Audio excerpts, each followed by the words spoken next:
Hi, everybody. Welcome back to another episode of Awaken to Your Soul Path. I am your host, Barbara, and today I'm joined by the beautiful Erin Stabile. I had to ask her how to correctly pronounce it. And we are going to be talking about how to calm the mindfuckery. And I've been looking forward to it just already because of the word mindfuckery.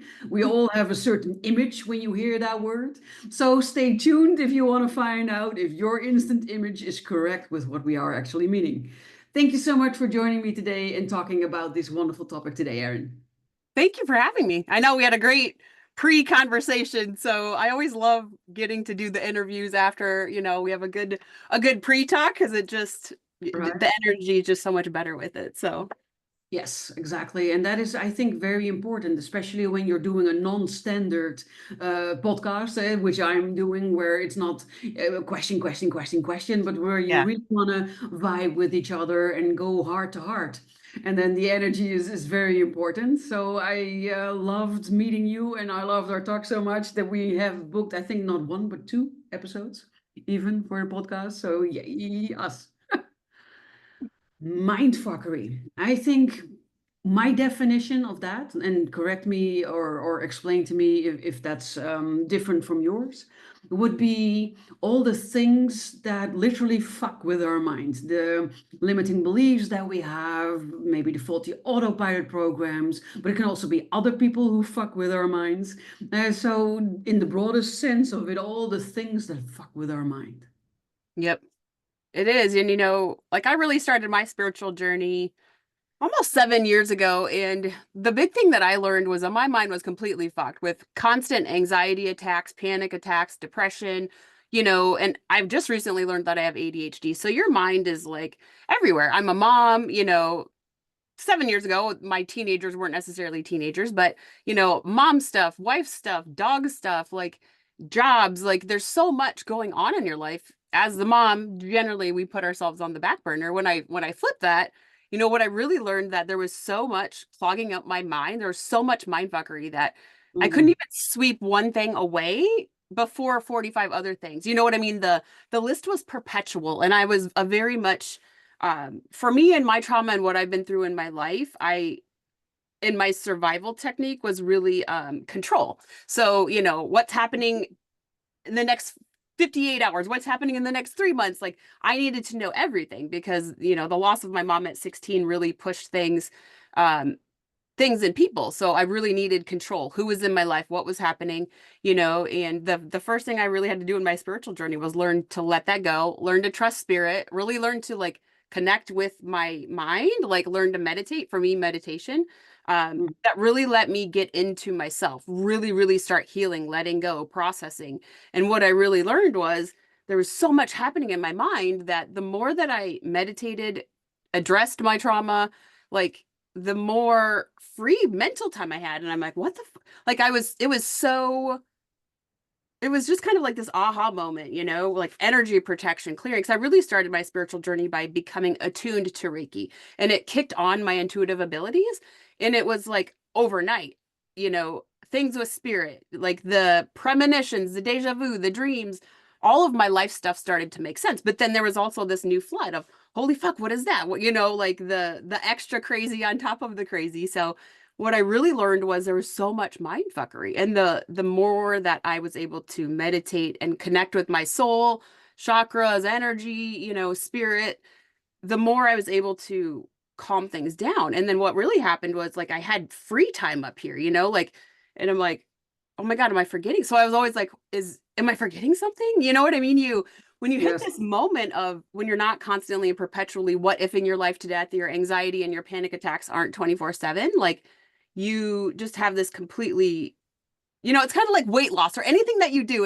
It's like after a few months, you're like, holy shit, you just notice your pants are smaller or, your habits are changed or whatever it is. And I know it was after a few months because I started Reiki in February of 2018. And by the summer, I was like, what? Like, I had finally really started to make shifts. I worked on it every day. I meditated. I connected to myself. I connected to spirit. Like I started processing all of the emotions and drama and trauma that I'd stuffed down for 39 years. So it's that mind fuckery. It's constant. What do I need to be doing? What do I have to do for the kids who have their own separate unique challenges in life and in school. I have my own stuff. I have, and really starting to learn to figure it all out, like what I learned a lot of it was my kids' stuff. A lot of it was other people's stuff. A lot of it I was taking on so much, like to say that empath stuff, the stuff you take on from other people, mental, physical, spiritual, emotional, energetic, touching that door handle, touching money, whatever.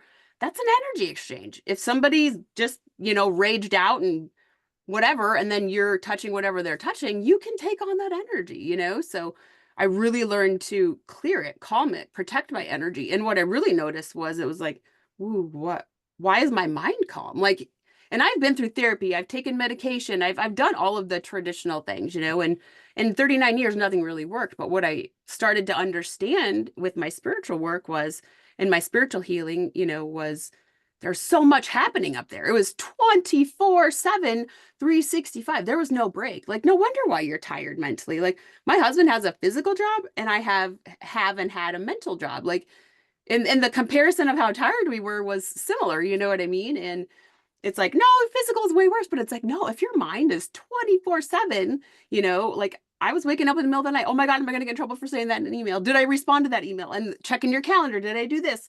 Because I was still in the corporate world at that time, and it was constant, and it was such an eye-opening thing, and now that I mentor spiritual people, and it's the mind fuckery, it takes over so quickly and easily because we're used to it, it's just part of us. And when you really learn that's a big part of what's happening in your life, and when you learn to really start tamping it down, it's like, ooh, shit, you know what I mean? It's such a life-changing thing. And like what I tell people, whether it's a session or mentoring, it's once you calm that down, your life changes. Your connection to spirit gets so much easier. It's so much faster. It's the energy exchange. Like when I work with a client, I feel what they feel. I know what they know. I hear what they hear, But if my mind is constantly fucked, I can't do that because I can't separate my own shit from their shit. You know what I mean? So it was a really big awakening thing for me. And that's the first thing I might make people focus on is what's going on up there? You know what I mean?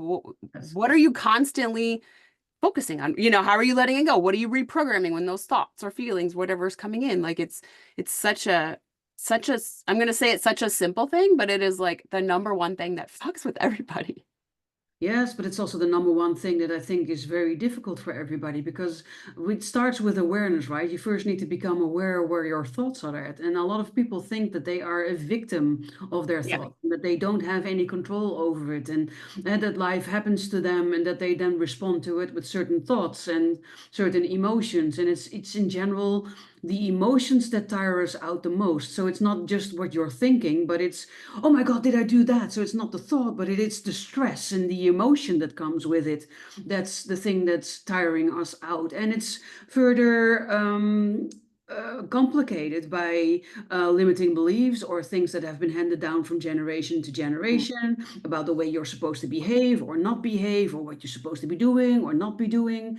But it's also things that are stuck in our DNA from past lives or from things that happened generations ago. Like in my generation, there's a lot of war stuff Yeah. because the active Second World War was actively fought where I'm from. So there's a lot of things that we inherit that we are not aware of or that we have never heard about before.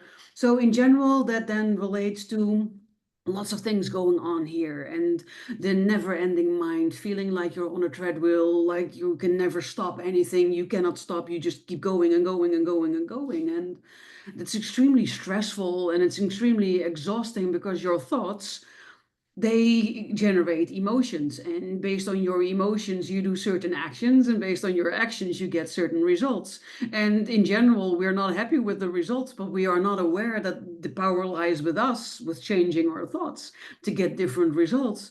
So I recognize what you're saying. My life also was on control, not because I lost my mom at a very young age, but because abuse started at a very young age and there Hmm. was no control in my life. So Yeah. the origin story is different, but I too responded to it by trying to control as much as possible. And I felt like everything was happening to me. And in a sense, that is also true. But the thing you have control over is how you respond to the things that are happening to you. And I never learned that. I Yep. never even knew that that was a possibility. And then you don't only have things that fuck with your mind, but your mind is also fucking you over. Yep. And your environment, like my stuff, my anxiety, panic, like the things that was happening in my life started at 2 and 3 years old. Like we grow up and we learn to survive. And how we learn to survive, how I learned to survive was not count on anybody, take care of myself, take care of my brother, feed us, like I learned how to take care of myself and my needs were never met. So it was a young age when I stopped hoping, wishing that somebody would help me, do something for me, give me in return what I give. Like I stopped like hoping for that. And it was a big emotional shift. Like I wasn't so devastated, but I just dedicated my life to giving because I wasn't getting it in return. I was tired of being disappointed all the time, and that was part of my survival and that was part of my control. Like at a young age, I just learned like I just need to give to other people and help other people and not expect anything in return because I didn't get it, and Yeah.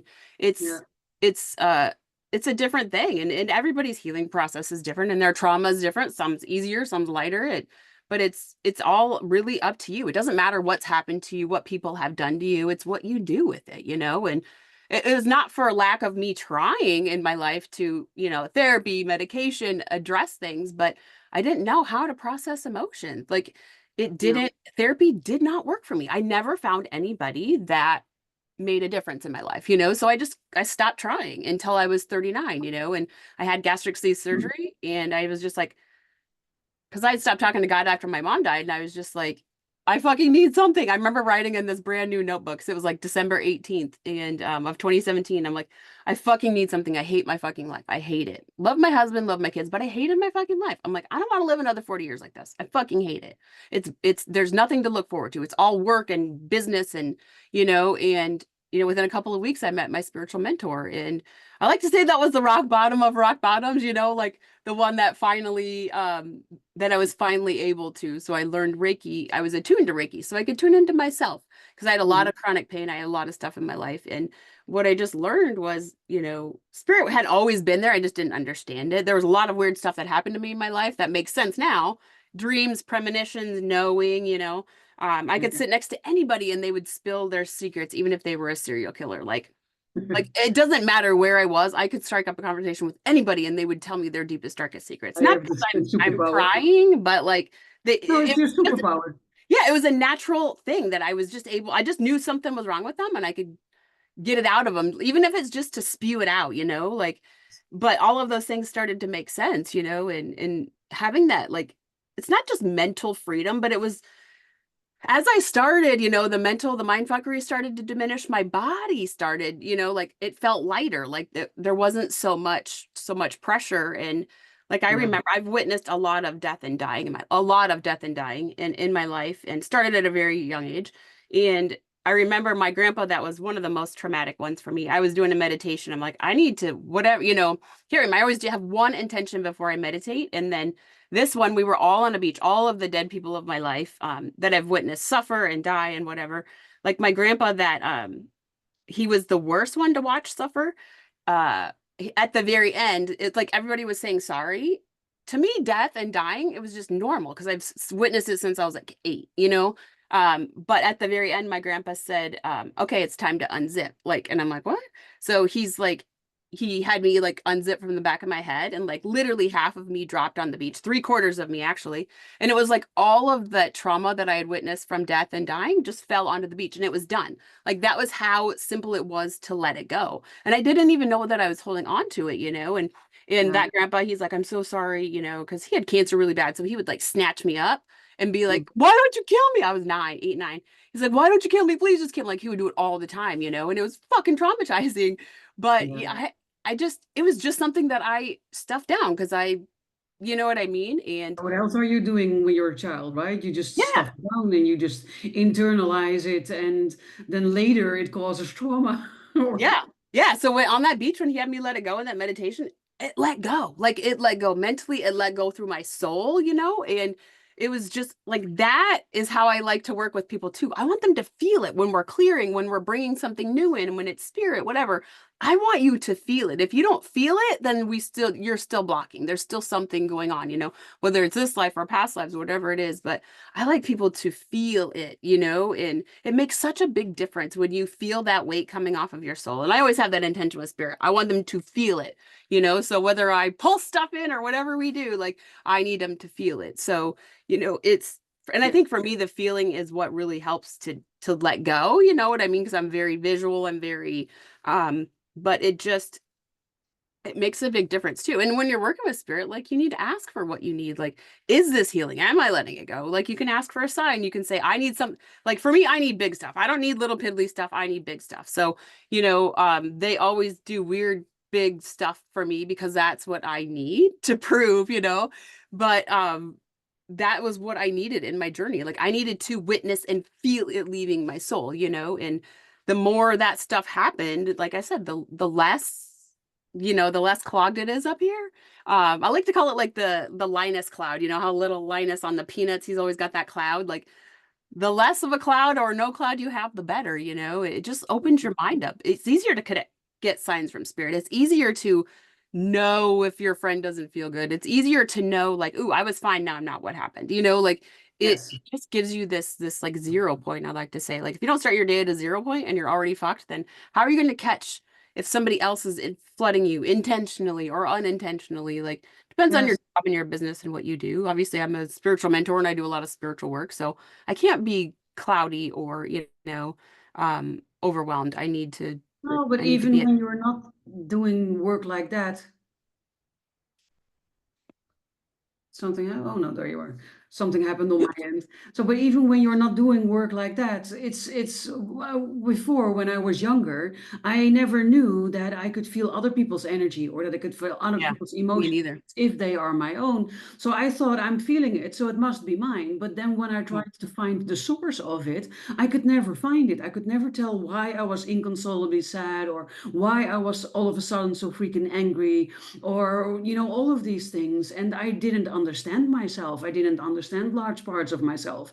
And then you start comparing yourself to others and how others are, how they react, how they respond, what they value, and you start comparing it to yourself, and it just doesn't seem to work the same way. And the things that you find are important, other people don't seem to find important at all. And the things that matter to you don't matter to other people. And the things that you find normal and a sign of respect, other people don't seem to see or experience that way. So all of these things start to cloud your mind and start to yep. fuck with your mind. And you need someone to show you how to operate as yourself and what is possible, and to shift in this whole experience that's happening to you that you don't know how to make sense of when someone Mhm. doesn't guide you into it.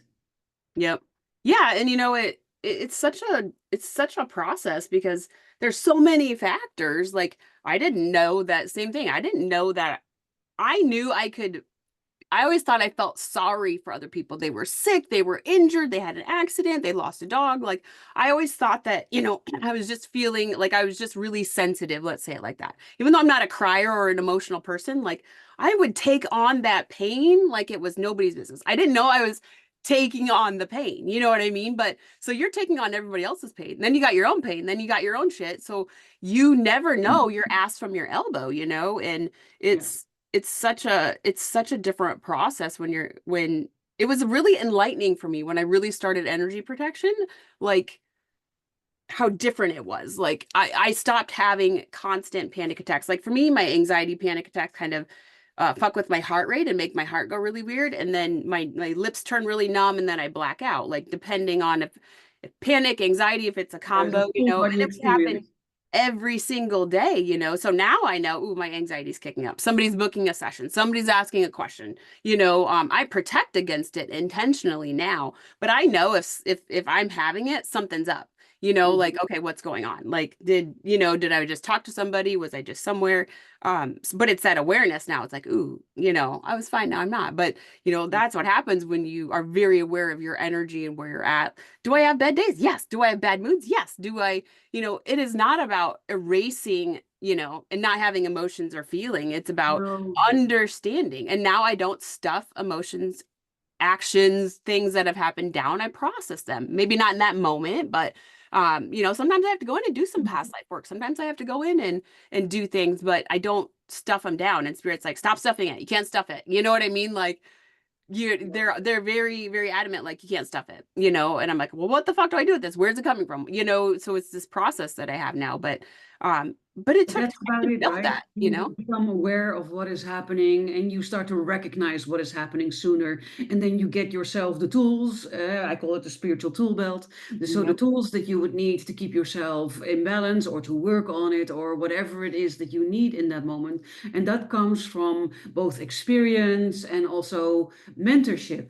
And so in our talk, we've already talked about a couple of things that we can do to calm our mindfuckery. So one of the things you mentioned is meditating. Hmm. It's also working on your awareness. It's healing and past life regression or past life healings and such. But I'm guessing there are more ways to help calm the mindfuckery. So which ones have you tried and with what results? So the first thing I like people to do is I always use the pendulum because I do have ADHD, so my mind, you know what I mean? Like if I'm not really, then I get lost really fast. So like what I like to do is I like to say, okay, I know enough for me, but when I work with other people, if they're having that emotion, that feeling, whatever's coming in, you're like, ooh, I was fine, now I'm not. Then you can ask pendulum, ask spirit, say, okay, is that mine? Okay, no, it's not mine. So then let's clear it. Just get rid of it. Like don't there's no reason to hold on to it. You know what I mean? So you can clear it right away. So it's a big awareness thing when you recognize that shift. Okay, where did it happen? So maybe it's Mary in your office who's a fucking energy vampire. Then you need to start intentionally protecting against Mary. Not that she's a bad person or you can't talk to her, but you don't have to take on her shit. Whether she's emotional or negative or the office bitch, whatever it is, you do not have to take it on. Yeah. But it's really about that awareness part. So like that's the first thing I like to have people do is because it's Mhm. quick and easy. Like, is this mine? Like, okay, if it's mine and you can't address it right now, write it down and go later in that night. Whether you meditate, whether you automatic write, whether you journal, and then dig into it. Like, okay, where did it come from? Why all of a sudden? Why was it, was it because of an interaction? Was I triggered? Like you really, it's kind of this process that I have. You really I like to just lay stuff out so it's simple and easy. Like, okay, check, check, check. Okay, this is it, this is it, this is it, but clearing it, connecting, you can connect to spirit. If you do Reiki, like I'm a Reiki master teacher, but I don't really use Reiki anymore. I have some certain guides that clear stuff, but I work with like big things, negative things, so I just have a process. I'm like, okay, what is that? Get rid of it. You know what I mean? And I just trust that spirit does it. But if you're newer to it, like feel it. What is it? Like you can use pendulum to clear. Just say, okay, if it's not mine, let's clear it now. Get rid of it. Anything mentally, physically, spiritually, emotionally, energetically that is not mine must go now. Yeah. And it's gone. And if you don't feel it leave your soul, like, okay, then what is it? Why are you still sticking around? Um, Mhm.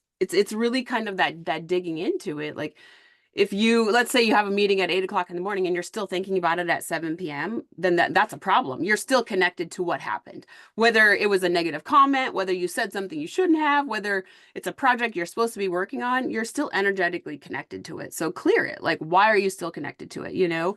um events, actions, social media, whatever it is, you can be energetically connected to it. Like feeling Mhm. sorry for somebody, the news, the weather, whatever it is. I used to have such a horrible thing, even with my stuffed animals. Like I couldn't get rid of them, even if I didn't want them, because I Mhm. felt this weird, you know what I mean, emotional connection to even things. It's weird for me, but I understand it now, based on what I do. But there's an energy to everything. If it comforted Yeah. you at one time, if it's things are things, and you can't take them with you when you go, but we get emotionally attached to them, and it's just how you kind of process it and address it. And it's really that awareness too. Like, if you were fine and Yes. now you're not, what happened? Like really dig into it. And if you can in that moment, I put post-it notes everywhere. Otherwise, I'll go right into my phone and I'll put a reminder like 7 p.m. I Uh-huh. need to check on, why did I feel this when I was standing in line at so and so, and really go back and dig into it because it really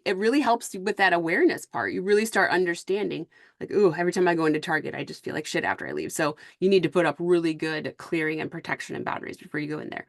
You know, this time of year is the fucking worst time of the year to have to go into any store. For sure.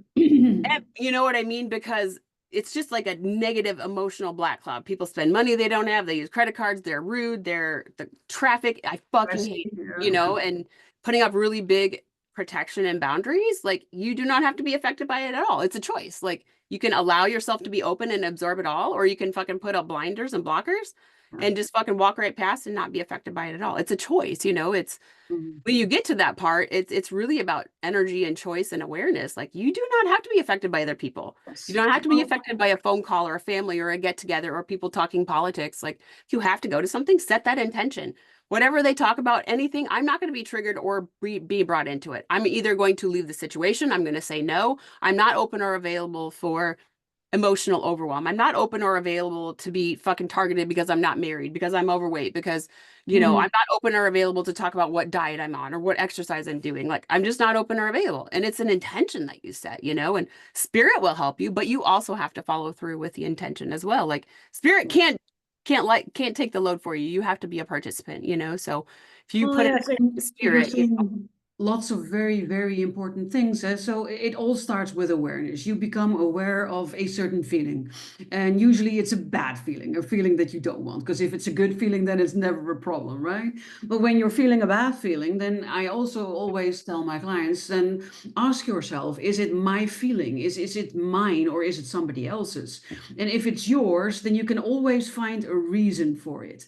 And if you hmm cannot find a reason for how you're feeling, you cannot find a reason for why you're angry, you cannot find a reason for why you're sad or for why you're frustrated. Trust me, if you're angry, sad, or frustrated and it's yours, you know why. So if you hmm cannot find the why, then it's somebody else's. And as soon as it's somebody else's, then you don't have to do anything with it. And then you can just, a lot of things are intention. Then you can say, it's not mine, I'm releasing it. And just the intention of releasing it is enough to release it. Because if it's not yours, you don't have to look for the origin. You don't have to work on it. You don't have Yep. to heal it, transform it, or do anything with it. It is not yours.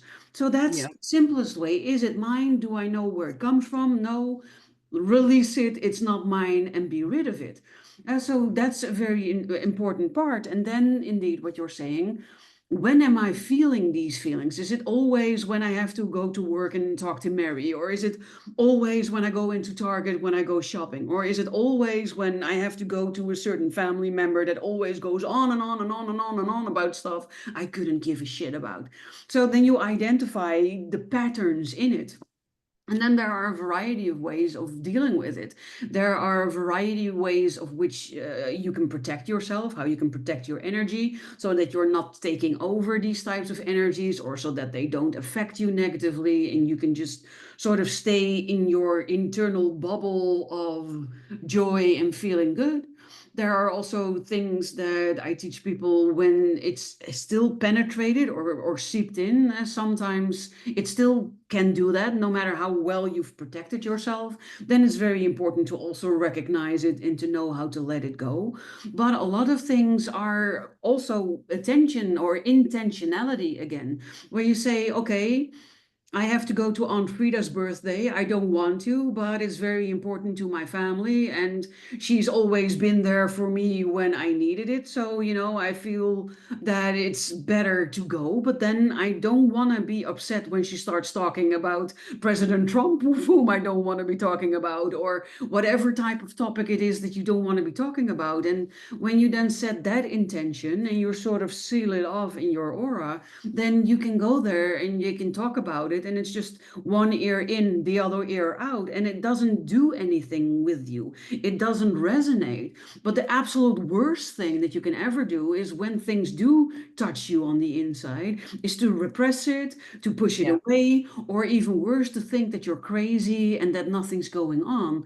So I get that sometimes there are situations where you cannot immediately address the emotion. Now, like when you're called into the office of your boss and your boss says to you, you're a very valued employee, but our business is not going correctly, so I need to fire you. I'm sorry. hmm You can have all kinds of emotions around being fired in that moment who generally are not very positive, and you don't want to start bawling your eyes out in front of the boss. I get it. So then you suck it up and you push it away for that moment, but you then always need to find a moment somewhere in the day where you can be alone and where you can revisit the emotion and cry your eyes out if you have to, or call him every foul name that you can think of, or yell or shout or whatever it is that needs to come out in order for you to work through the emotion to be able to let it go afterwards.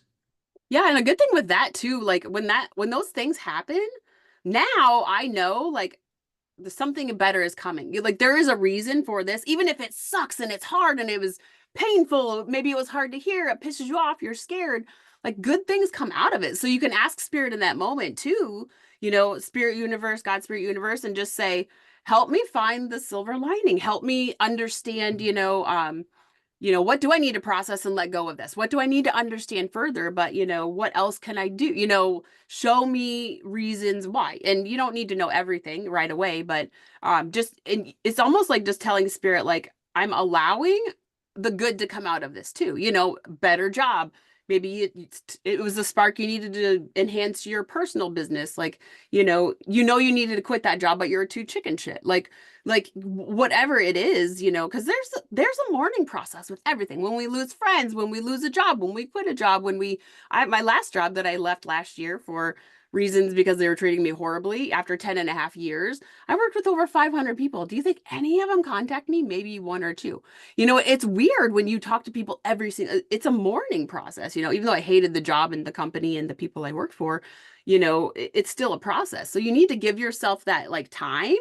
But Yeah. like that doesn't mean that there isn't good or things that come out of it too. Yeah, be emotional, be angry, and it just tell spirit, like, I am open to understand what I need to understand. Sometimes you need to go into past lives and clear. There's some cords. Maybe it was a person or people or management that you worked with, or, the situation, whatever it is. Maybe it's things like that. But, kind of putting in there that you're open to understanding, why this happened, what I could do differently, what do I need to do? Like it's not just about what's against you, but what actions do you need to, did you do things wrong? Like you need to be honest with yourself. You're not fucking perfect. You know what I mean? Did I do things I shouldn't have done? Did I, use company email for personal whatever it is, like you need to address what you should or could have done differently or better as well. Like, it's not just give it to me, it's is Oh, there and things I also need to not, it's change, only their fault and I am not to blame. Yeah.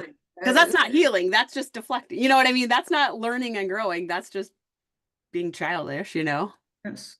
I always try to look for the silver lining in things, not only just for the learning moment, because that can also backfire on you if you think, oh, I'm supposed to be learning something from this, and you focus very much on that. That can also fuck your mind. Yep. So if you can just, so for instance, my oven died and it caused a power outage. And then because it was also the same group as where my fridge and my freezer were on, I needed to get the plug out so that I could put the power back on, because otherwise everything in the fridge and the freezer would go bad. So there Hmm. was, this in this pressure behind it.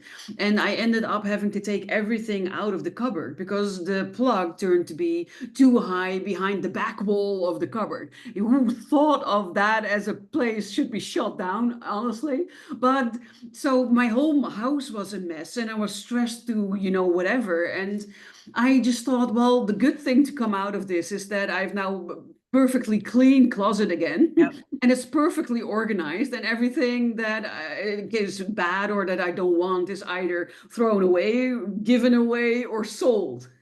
Off of your to-do list. So we all have that perpetual to-do list. When you get forced to take shit off of it, it's kind of a relief. It's like, well, I didn't plan on doing that, but you feel so much better in the end too. Because I'm in the process of selling my house, so cleaning the cupboards had to happen anyway. Yep. Going through everything, throwing away, sorting, giving away, selling had to happen anyway. So this was just a small part of what had to happen anyway, and it just happened now. So I thought, well, that's something I don't have to do when the house sells. Yep.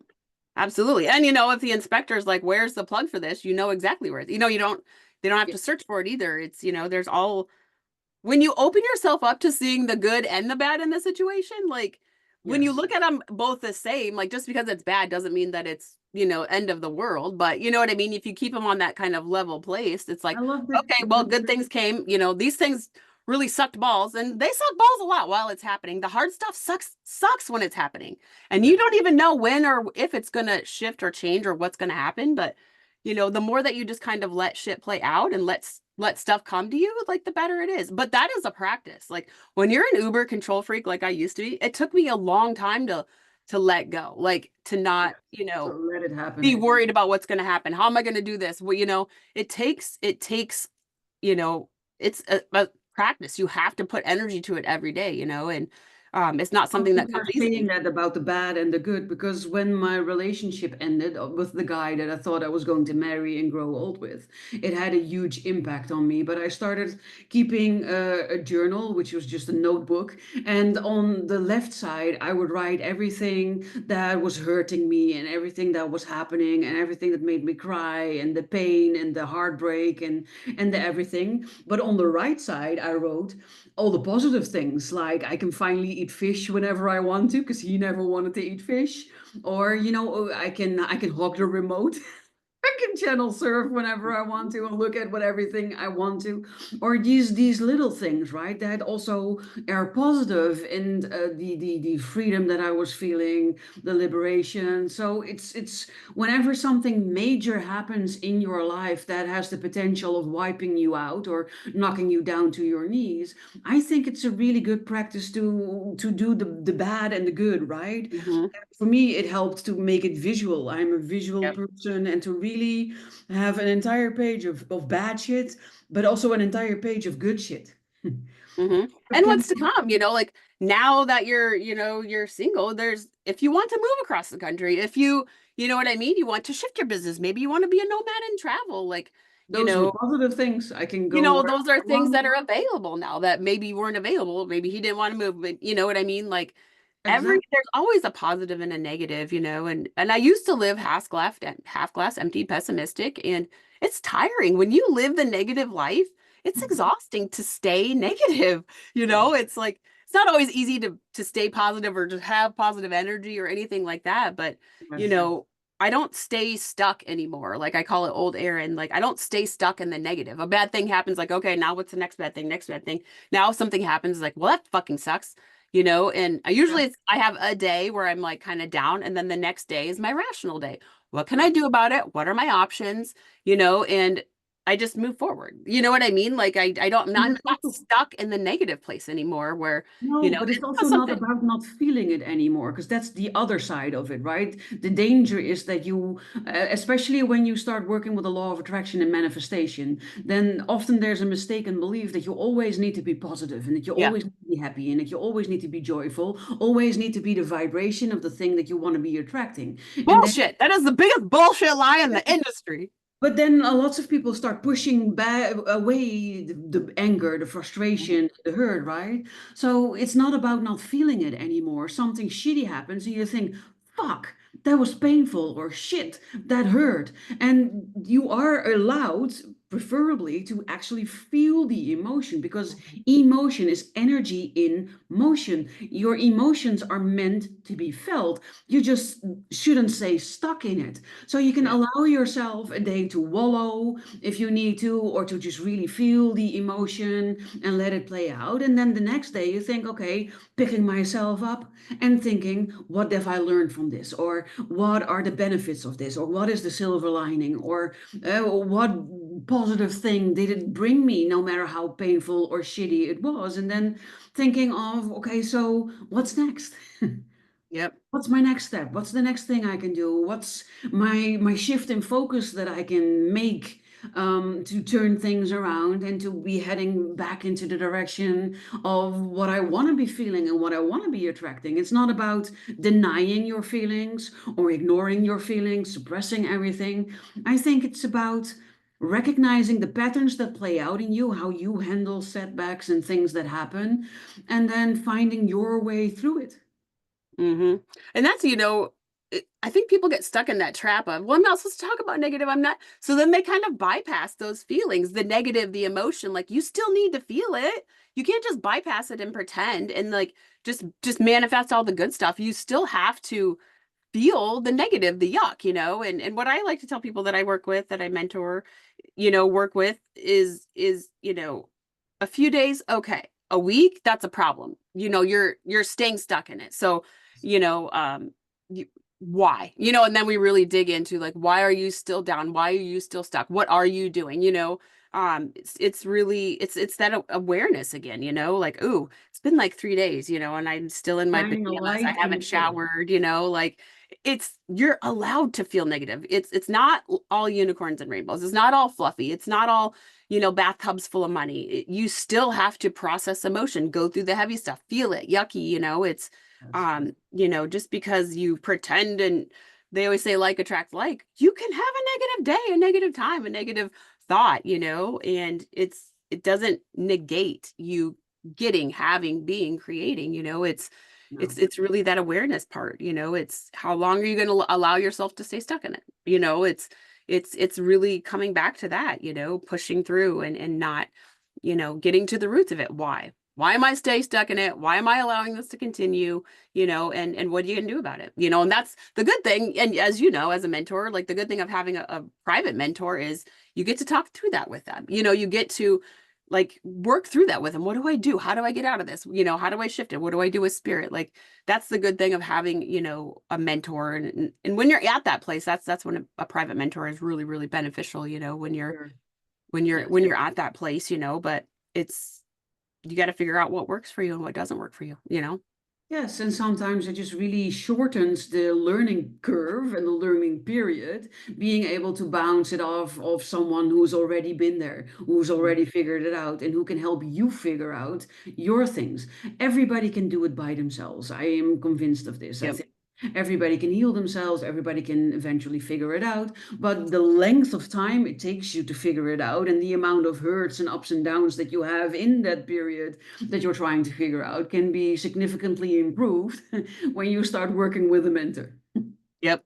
Yep. It makes a big difference, it's uh yeah, everybody can do everything by themselves, but you don't have to do it by yourself. That's the thing, you can shorten all of whatever you're trying to do, for me, helping people connect to spirit, their abilities, enhance their business, all of those things. Like, it doesn't have to take you 3 years. For me, and really healing and developing my abilities took like 7 months.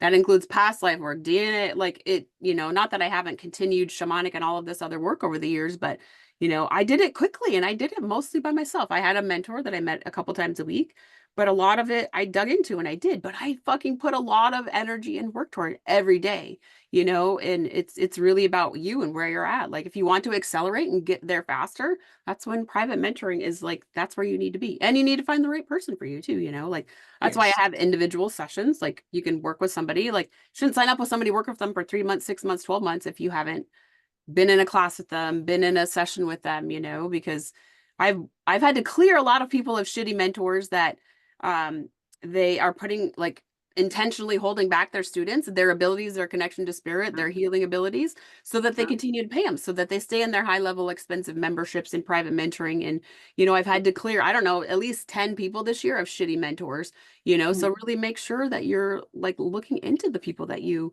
work with too. How do they feel? What they say, does it hit home, or do you have reservations? If you have reservations, you need to take a step back and you need to dig farther. You know what I mean? Because once you sign those contracts, you still got to pay those people. Both of you and I have been there.